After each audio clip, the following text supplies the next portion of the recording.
Polls are open in Alabama and across the country for the highly anticipated 2022 midterms. Several local and statewide offices are on the ballot.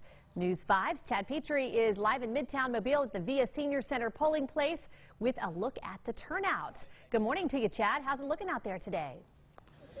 Good morning, Devin. You know, this is decidedly busier than it was on the primary, and that's certainly to be expected. Will it reach the level of a presidential general election? Probably not. Robust voter turnout so far, but they're expecting overall a low voter turnout statewide. So let me show you some video from earlier this morning.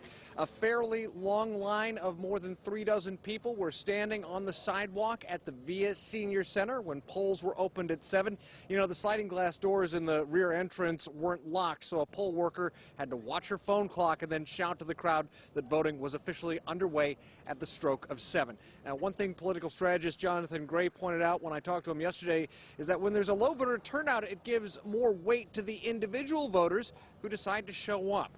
Well, there are arguably few close races on the ballot. There are a number of new people who will assume office regardless of the outcome. Alabama, one of the few states without an early voting period, and in-person absentee events have been sporadic and rare.